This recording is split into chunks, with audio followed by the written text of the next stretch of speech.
If you want a bombastic, blockbuster video game, then there's no denying that Call of Duty will always tick those boxes for you. The Juggernaut franchise always delivers the kind of popcorn entertainment you're looking for. Want Michael Bay style explosions? Well, COD's got you, baby. Want to feel immersed in the sanitised entertainment of realistic military operations, while also skimming over the complexities and nuances of the modern world's conflicts? And COD's got you there as well. I enjoyed a lot of Modern Warfare's campaign, but I also didn't like it at all. As a piece of entertainment, it's well crafted, with exciting set pieces and memorable characters, but as a game that professes to want to reveal the harsh realities of war, it has surprisingly little to say about it. Essentially a soft reboot of the 2007 game of the same name that elevated the Call of Duty franchise to the behemoth it is now, Modern Warfare sees the return of Captain Price, part man, part moustache, and the familiar present-day setting. The story is based around the fictional country of Urzikstan and a fictional rebel-cum-terrorist outfit known as Al-Qatala, but it also blends that with real-life locations, references to actual real-life incidents, and recognisable antagonists and protagonists. It attempts to say a lot about modern conflict, about the grey areas that many combatants operate under, but it ends up resorting to gratuitous events for the sake of it and saying nothing really at all. Well, other than that the bad things done by the US and our allies are good, but the ones done by anyone else are bad. Setting out its stall early in a deliberately provocative fashion, the campaign opens with a shockingly realistic depiction of Piccadilly Circus in London. It's immediately apparent that your actions in the campaign have been designed to give you pause. For example, in Piccadilly, civilian victims of a sudden atrocity run and stumble in front of your pistol as you make your way across the burning streets, taking out terrorist opponents. Do it well with no civilian casualties, and at the end you're rewarded with an achievement, just like a real soldier. A later level has you storming a terrorist cell under the cover of night with a mixture of people there, including unarmed women and children. You make your way painstakingly through the house, carefully picking your targets. At one point you breach a room to find an unarmed woman who, after a fraction of a second, reaches for a weapon, giving you permission to shoot her indiscriminately. Tonally it feels off. Am I supposed to feel bad that I've shot her? Because honestly, I kind of feel nothing. Is it okay to hold a gun to the temples of the wife and young child of a known terrorist in order to extract important information from him?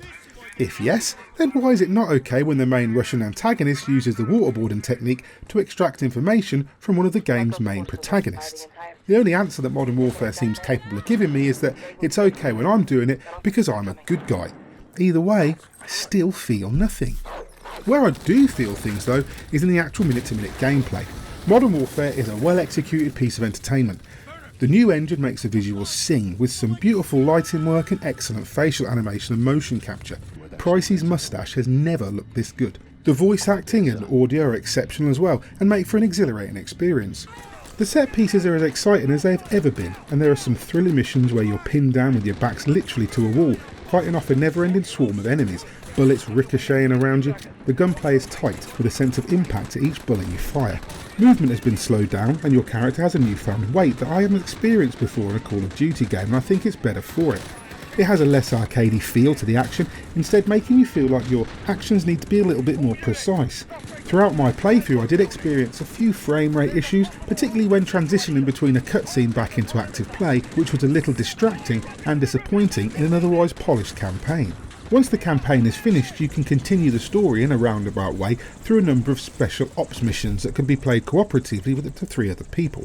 These missions are multi-stage, with objectives spanning across expansive maps and featuring a huge number of enemies. Randomly queuing is a frustrating experience as the missions are lengthy, with a seemingly never-ending number of enemies to throw at you. I have yet to finish a match with all 4 participants present, as inevitably someone will leave after being down, and the remaining players have an uphill battle against relentless waves of enemies coming from all directions. As is often the case, it really is a mode better played with friends, where you can communicate more effectively about strategy and better share the limited resources and ordnance located around the map. For the multiplayer focus though, Modern Warfare comes with a few changes. Most notably is the addition of Ground War, a new 32 versus 32 mode that is essentially like Conquest in Battlefield. The matches are huge affairs, and while it's impressive to see this many players in a Call of Duty game, I'm struggling to understand how a mode like this fits into the playstyle. It's interesting to me that a game that has, for a decade and some change, done everything it can to encourage selfish play, now wants players to work together toward a common objective, while still rewarding the individual with tide-turning powerful kill streaks that can completely paralyse an enemy team. If being killed from more angles than you thought possible by 32 enemy players isn't your thing, the other new addition is the 2v2 gunfight. These quick matches are super tense with the simple goal of eliminating the other team first. Do so and you're rewarded with a point. I like single life modes as they tend to focus your playstyle, and gunfight feels like a great addition. New also is realism mode, not to be confused with the more conventional hardcore mode. In realism the time to kill remains the same, although a headshot is still a one-hit kill. All the HUD elements are removed too, so there's no indication to how much ammo you have, nor are there any hit markers. I played a lot of hardcore in Call of Duty, and realism mode is definitely something I want to spend more time with. Elsewhere, there are the usual modes that fans will be familiar with. Domination, Team Deathmatch, Kill Confirmed, Headquarters, etc. all make an appearance.